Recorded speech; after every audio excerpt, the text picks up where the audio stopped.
Okay, welcome everyone.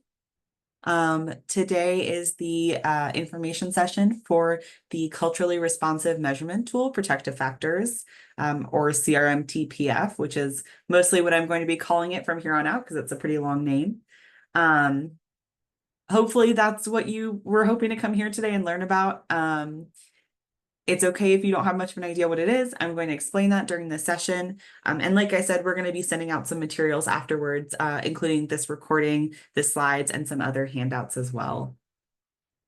So today we're going to do a brief icebreaker. I'm going to talk about protective factors. I'm going to tell you a little bit about our project background and timeline. I'm going to talk about the CRMT-PF, about implementing the CRMT-PF, and then next steps if you're interested in moving forwards. Before we get into all that, I will quickly introduce myself. Um, my name is M. Carr. I use they, them pronouns. I'm a senior project manager at the Capacity Collective. And I used to live in the Seattle area and work for a King County based nonprofit, but now I live in Asheville, North Carolina. And the Capacity Collective is an organization that has been working on this project to design this measurement tool for the last 5 or so years. We're also TA providers and capacity builders. So I know some of you because I may have worked with some of your organizations to provide you with some technical assistance or capacity building. And my colleague Meredith couldn't be here today, but she's our director of operations, and she also assisted in this project. Tara, do you want to introduce yourself real quick? Sorry to put you on the spot. Sure, of course. Hi, everyone. My name is Tara Athiam. I am an evaluator at King County, and I evaluate a few strategies for BSK, and I am also co-leading along with another evaluator, Lizette Carrasco, the CRMT-PF as well from the evaluation side. Nice to see you all. Yeah, thank you so much for being here today and helping out. All right, we're going to do a quick icebreaker, and it's just going to be something in the chat. So get ready and find the chat if you don't already have it open. But I would love to hear, how do you currently assess increased social connection in your program? Do you have a survey that your program created, a survey that your program adapted from somewhere else? Do you have an existing assessment tool, or do you not currently measure this? And I'd love to hear your answers in the chat.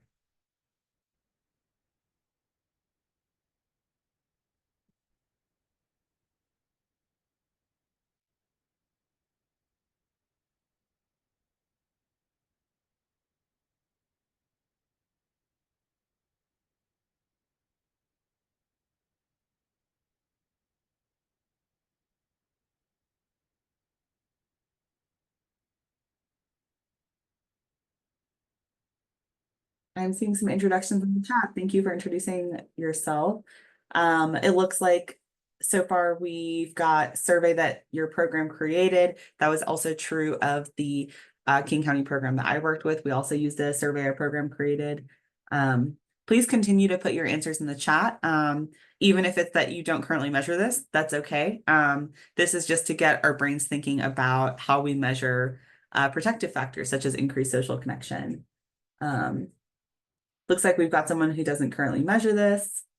And I'd love to see the rest of your answers too in the chat. So I'm going to move on, but please continue putting your answers in the chat.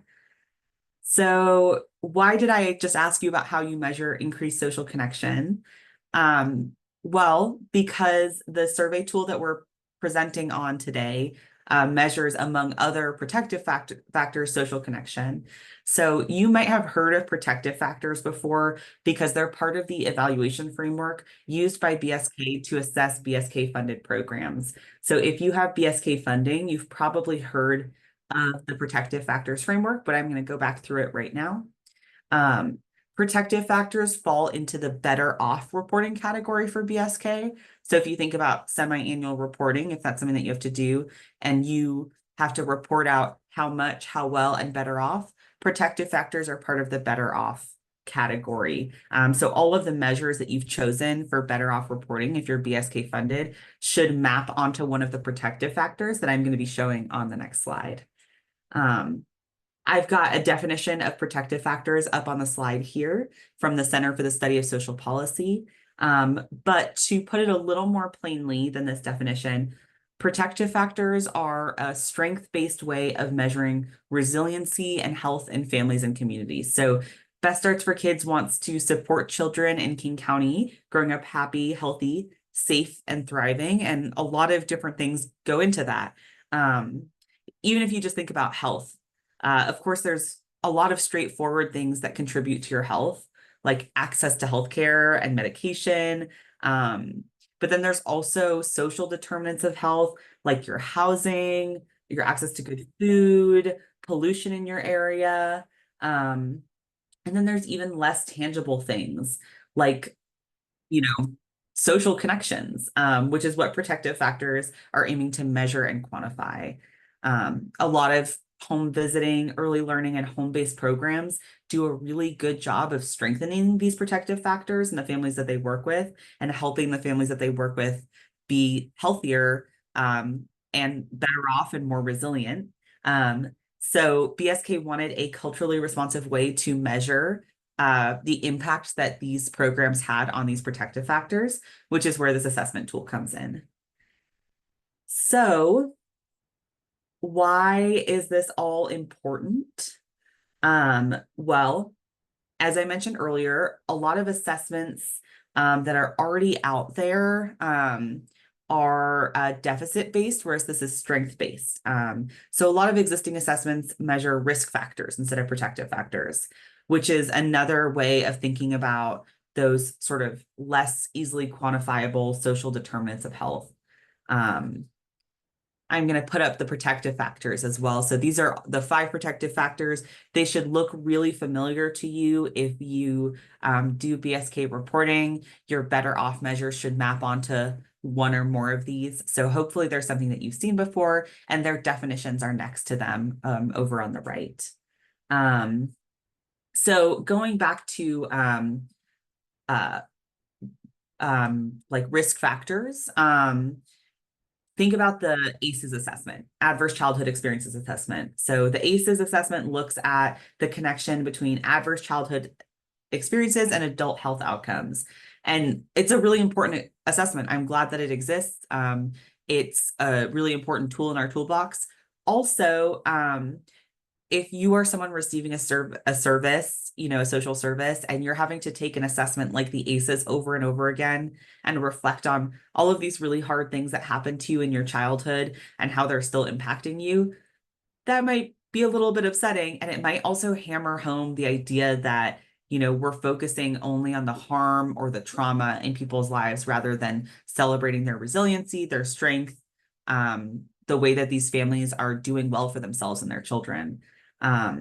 So, we know that many of the families and communities that we're serving are among the most marginalized ones in King County. And by giving them a, assessment focused only on risk factors over and over again, we're focusing over and over again on only trauma and potential risks. And we know that the families that we're working with are a lot more nuanced and complicated than that. We want to celebrate them, not just shame them.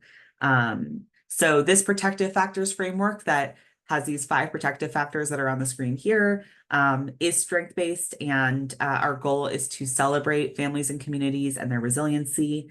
And for programs, the goal is to help you see the ways in which you are strengthening these protective factors and strengthening the ways that families are, doing well for themselves.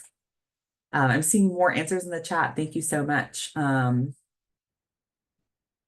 So just to recap some of the things I just said, why protective factors, strength-based, celebrate what families are already doing for themselves. The CRMT-PF, which I'll talk a little more about in a moment, can help you better understand the ways that programs are supporting families and strengthening their protective framework. A goal of designing this assessment was also to help continue building evidence for community designed models, which I think many of your programs are. I don't necessarily need to sell you on protective factors because a lot of you are already measuring them because they're part of your BSK performance measurement plan. So if they're a part of your BSK performance measurement plan, the CRMT-PF is a well-designed, vetted, tested with providers and families tool to help you get better data for your BSK reporting and for yourself to see how your program is doing. Okay, so I'm going to give some really brief background on this project and the timeline. Just to, I've already touched on some of this, but just to kind of take a step back for a moment, the goals of this project were to develop a culturally relevant multilingual tool to measure the protective factors in the protective factors framework that I just showed on the screen for families with children under the age of 5 in King County. So we heard from providers, BSK was hearing from providers that they wanted a measurement tool, an assessment that felt culturally responsive, that didn't feel like it had been developed with families who weren't the families that they were serving. And so that's where this came from. We started with a tool that had been designed to measure the protective factors in that framework, but hadn't really been broadly tested with many different families. It had mostly been tested with white English-speaking families, and it had been translated into Spanish. And so we took that assessment as a starting place, and then working with several iterations of advisory councils that were made up of providers in King County and families in King County. We made adaptations to the tool, tested it, adjusted it based on feedback over and over again, and then translated it and retested the translated versions as well, because we didn't want it to just be okay, it's good in English, now we translate it and it must be good in the other language. We wanted to make sure that every language that it was offered in had equal rigor. Another goal of designing this assessment tool is to have an assessment tool that continues to build evidence for the impact of community designed home-based services. We know that community designed home-based services work, and also they don't have as large a body of evidence as evidence-based programs, right? So tools like this assessment tool can help demonstrate the impact of community design programs. And then also on a larger level, another goal of this project was to demonstrate the value of doing a culturally responsive evaluation process for other large system change or publicly funded initiatives. So we've presented about this project to, at several different places, like for example, the American Evaluation Association conference, which Tara and I were just talking about. And the goal is to show that by involving families and providers in the process of designing an evaluation tool, it ultimately becomes a better tool that actually resonates with people better. So if you're interested in learning more about that, we have our annual reports up on the BSK blog, and you can always take a look at those. So I think I mentioned a few times that we wanted this to be culturally responsive, and you might be wondering which cultures. So BSK selected 10 key communities in King County, and they're listed on the screen here. And these were the populations that we focused on when we were finding providers to serve on our advisory council and families to help us test the tool and give feedback. So we made sure that we were testing the tool and gathering feedback from people who were a part of these communities in King County. All right, so now I'm going to share a little bit more about the actual survey tool with you. The CRMT-PF is a 22 question modular survey tool with optional demographic questions as well. The 22 questions are grouped by protective factors that they measure, so it's easy to mix and match sections of the survey to best meet the needs of your organization. It's also highly adaptable in other ways. It's all multiple choice. I think I saw someone in the chat say that they ask agree, disagree questions. And a lot of the questions on this are also agree, disagree. It's like strongly agree to strongly disagree scales.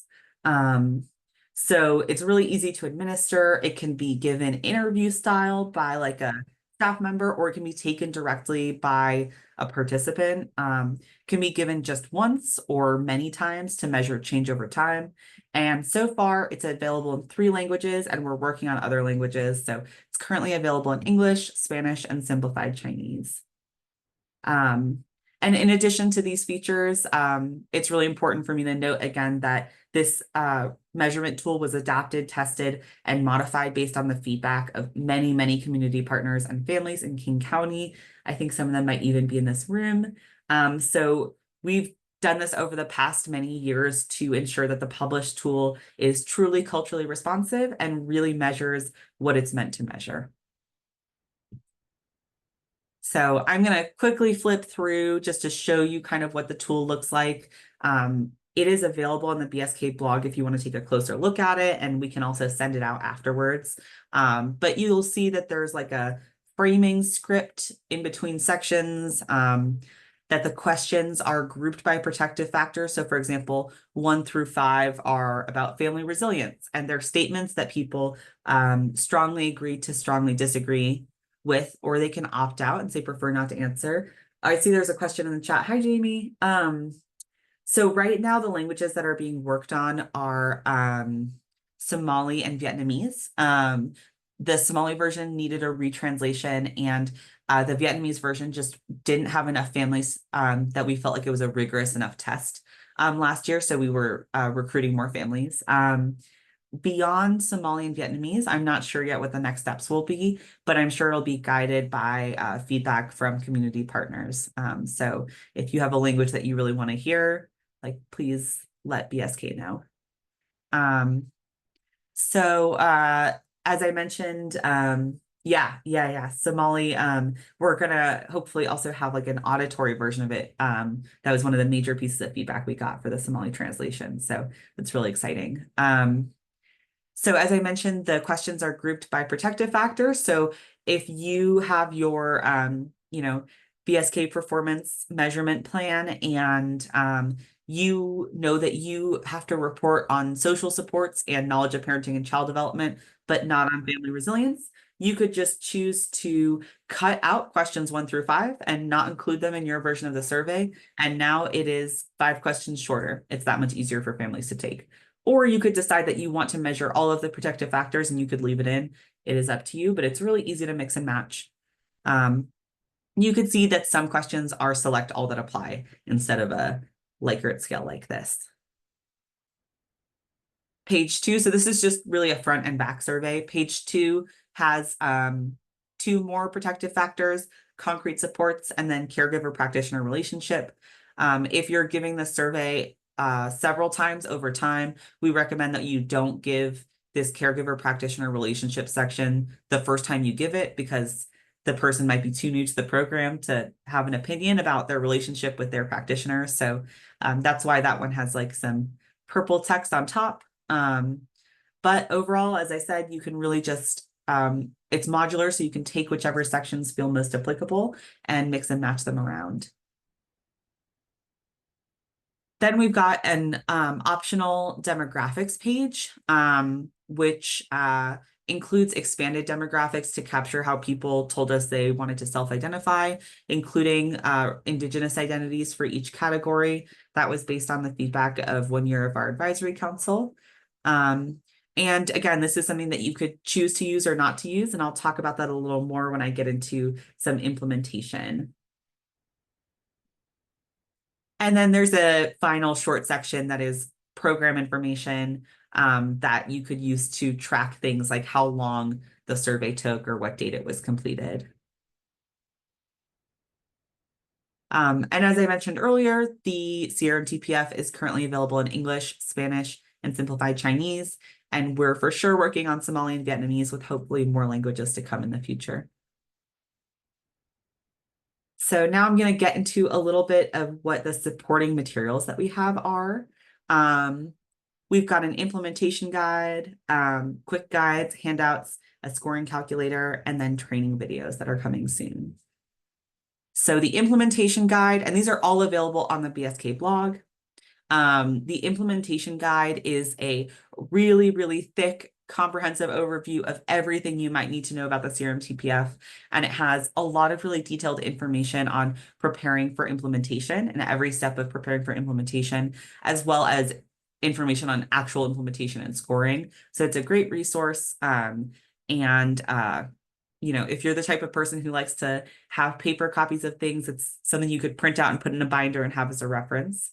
But if that seems a little bit long to you because it's like a lot of pages, then you might want to look at some of our quick guides, which are much more condensed, at a glance information on implementation and scoring. They're meant to sort of answer FAQs and provide like an overview of implementation information. So we've got an implementation and scoring quick guide that you can download. And if that seems too long, we also have 1- and 2-page handouts, which are super fast reference information on a variety of topics. Those topics are up here on the screen. These might be something that if you're interested in using this and you need to get, an ED on board, or you need to present to someone else about this, you could draw from these handouts to help explain what the CRMT-PF is or what protective factors are.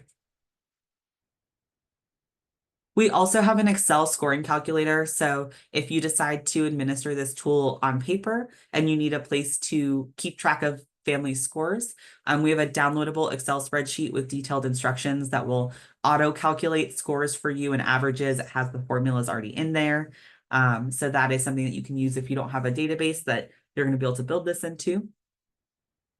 And then we're also going to have short informational videos that are meant to serve as references on specific topics. And those are going to be coming soon. We're finalizing those. And those will be like 5 minutes or so. They'll be really quick reference videos that will walk you through some of these processes.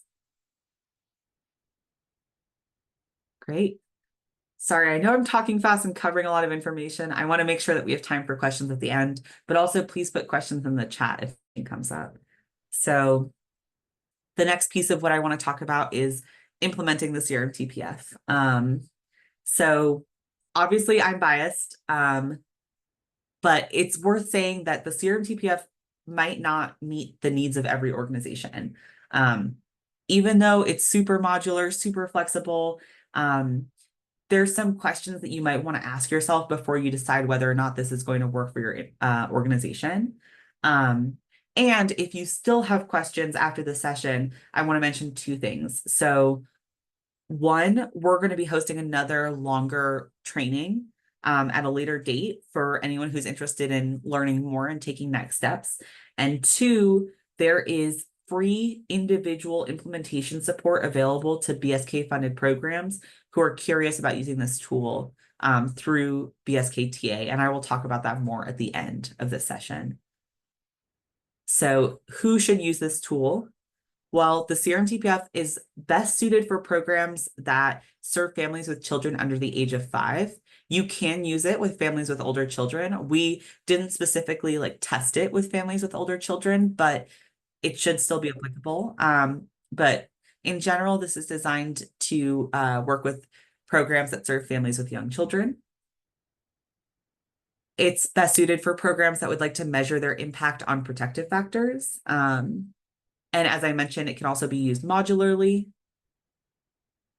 For programs that would like to have an idea of how the families that they serve are doing with one or more protective factors.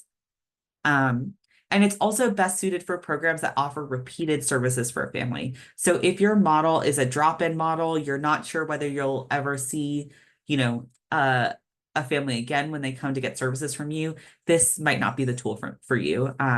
You could maybe still use it as a needs assessment, but it's probably not going to show the impact of your program on that family if you only serve them one time. So, if this sounds appealing to you, here are some things that you should think about as you consider getting ready to implement this tool. And we'll go through each of these in turn. So the first thing you're going to want to think about are your data goals. What do you want to do with the data from this assessment? And remember, these are each of the protective factors here. So, you could choose to use the CRMT-PF as a baseline needs assessment to see where people are at on various protective factors. You could use it to make some possible referrals. Like if you see that someone scores really low on knowledge of parenting and child development, maybe you need to refer them to a parenting class. Um, and you could also use it to support securing benefits. Maybe you want to demonstrate that the people in your program are really struggling with concrete supports and they're struggling to afford housing, and you want to use that to get rental assistance, for the people in your program. So that is one way that you could use the data. Just thinking of this as a baseline needs assessment. And these are not like you have to choose one way to use the data. You could choose all of them. It's just a different lens of how you might approach things based on what you want to do with the data. Another possible way to use the data would be to measure the impacts of your program. So you might want to see if any one of these protective factors increase while someone is in the program. You might want to give this multiple times if that's the case, that you can see change over time. And you might want to evaluate the relationships that you create with families by measuring that last protective factor of the caregiver and program staff relationship. You could also use the data for BSK reporting or other funder reporting. As I mentioned before, your performance measures match up to these protective factors. So maybe instead of using a survey that you designed to be able to report on those better off measures, you want to use this CRMT-PF. Some of these concepts are really big. For example, like family resilience. What does that mean? It's really big and broad. And if you ask someone, is your family more resilient now than they were at the start of the program? They might have a really different interpretation of what that means than what you do or what BSK does. So the reason that we've got 4 or 5 questions for each protective factor is because we're getting at all of the different pieces of that concept through those questions, and then all together they paint a picture of the family's resilience. So by using this already tested tool, you could get really excellent quality data, not only to be able to report to BSK, but also to be able to use for your own knowledge of the impact that your program is having. Oops. So the next thing you're going to want to think about is assessments. So you should think about what assessments you're already using. If you are already giving a lot of assessments and a lot of similar assessments, even an assessment on protective factors, maybe you don't want to use this, or maybe you want to think about which assessment you're going to use.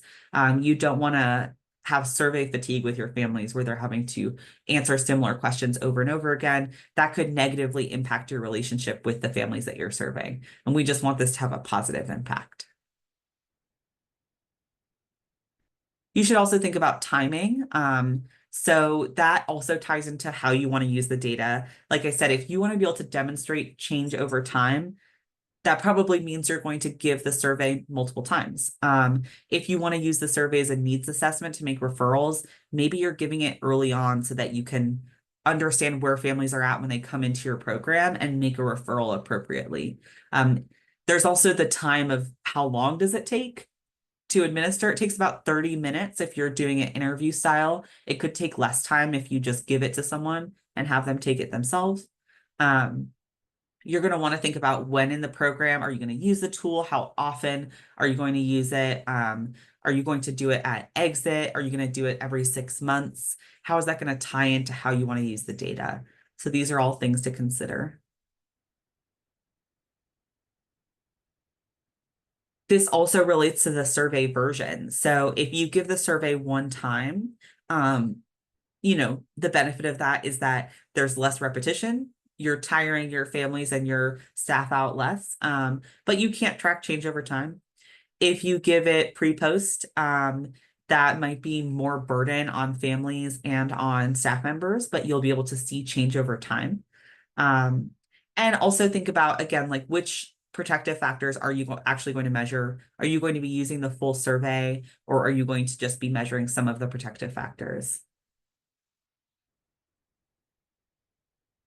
You'll also want to think about how to support families in completing the survey. So when we tested the survey, we had every provider give it interview style because a part of us testing it was that after the survey was done, we asked them a bunch of questions about what they thought about the questions. So every test was done interview style, but this survey can be given, anonymously. We could put it online and have people take it on their own time. And the benefit to that is that, families might feel less pressured to answer questions a particular way, especially the ones about the program, practitioner, and caregiver relationship. Um, However, you also then can't really track change over time for a particular family. And there's no ability for the family to clarify or ask questions if they get confused. Um, if you're administering the survey conversationally, a lot of the providers who helped us test this said that it felt like they had a great conversation with the family. They felt like they really built their relationship up with the family. But also, some of the questions might feel uncomfortable to ask, especially the ones about concrete supports and not being able to afford things. Or families might feel pressured to answer questions in a particular way. So, these are all things to consider. And ultimately, there's no one right way to give this. The families that you're serving best and the communities that you're serving. And so you'll be able to make the best choice about what's going to be most appropriate for those families in that community. You'll also want to think about in-person versus virtual. So even if you say we're going to do interview style, maybe you want that to be in person or virtual. Or even if you say we want it to be anonymous, maybe you're doing it anonymously on paper at an event and everyone turns it in versus like texting out a link. So that's something else to consider is what's going to work best for your program. And as I mentioned, paper versus electronic ties into that. So, there's pros and cons to both. Paper can be easier for people, and it doesn't mean that people need access to the internet, but also then you have to manually enter in that data. Electronic, you can automatically score, but people need a device to be able to fill it out on. You'll also want to think about data storage and analysis. So to be able to use this data for any one of the purposes that we mentioned, you're going to need to be able to securely store the data, score each module, store baseline and later scores if you're going to be doing some comparison.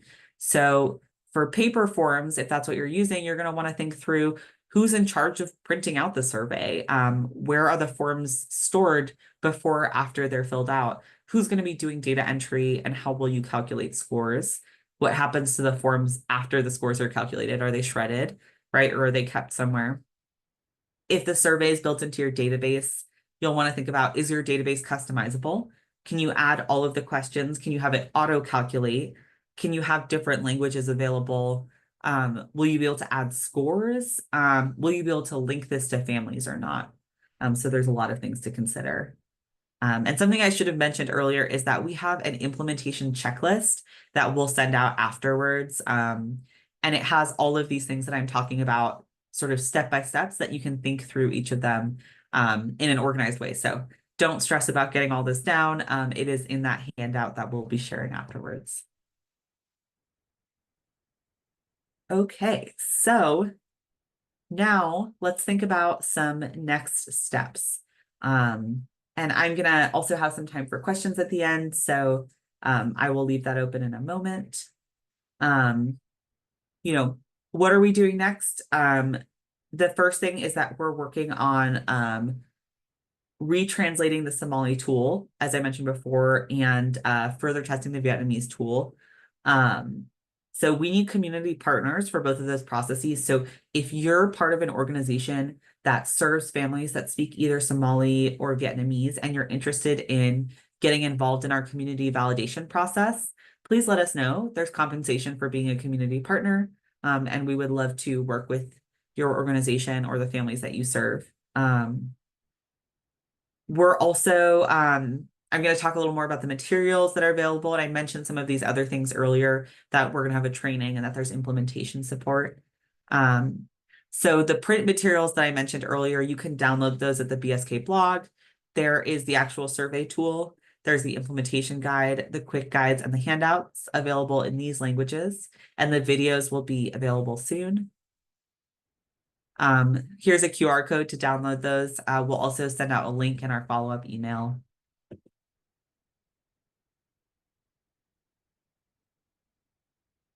You can also attend a training. The June training obviously already happened, but the next one that Tara shared a link to in the chat is on Monday, September 16th from 9 a.m. to 11 a.m. And you can register using the link in the chat. So these are geared, they're like a train the trainer. So they're intended for program managers or directors or other supervisory staff, not for direct service staff. We're not going to be training people on how to actually give the survey. We're going to be preparing folks in how to oversee implementation of the tool. It's not like you have to have all of these things figured out before you attend the training. It's going to be the kind of next step of everything I talked about today, making those decisions that we talked about, thinking through how to actually implement this. And then from there, you would go and train your direct service staff in giving the survey. And one of the videos that we're preparing is how to give the survey, so that there'll also be supportive materials in training direct service staff. So there's the QR code to scan for the training, but it's also in the chat. And then I mentioned earlier that there's free implementation support available. So if any part of your organization is funded by BSK, you can receive free implementation support through BSK technical assistance. That support can include guidance through the implementation checklist, support with data storage and analysis, and much more. That support will be given by the Capacity Collective, so myself and Meredith. And if you're interested in that, you can reach out to us. There's also a interest form that I'm realizing I don't have the right link handy, but there's an interest form you can fill out, or you can email us, and I will put Meredith's email in the chat. The tool does not cost anything, no. Everything associated with it is free. The only potential cost that I can think of would be if you decide to build the tool into your database and it's like a database that you have to pay for changes to, like Salesforce. That's the only cost I can think of, but no, there's no cost associated with this tool. Yeah, it's all free. Thank you for asking that. So as I said, you can email us if you're interested in receiving that free capacity building and implementation support. That's just leads to our email. So that's where that QR code goes. And then finally, as I mentioned, you can get involved by supporting with the, by becoming a community partner and supporting with the community validation process, or by, attending a training or getting implementation support. Yeah. So those are all of the potential next steps. We'll be following up with you all with that implementation checklist that walks you through everything that I talked about today so that you can think about next steps if you're interested. And I would recommend that if you're interested in using this tool, you sign up for the September training and try to think through the beginnings of that implementation checklist before the September training. Okay. Ooh, are there any questions? I'm going to stop the recording now.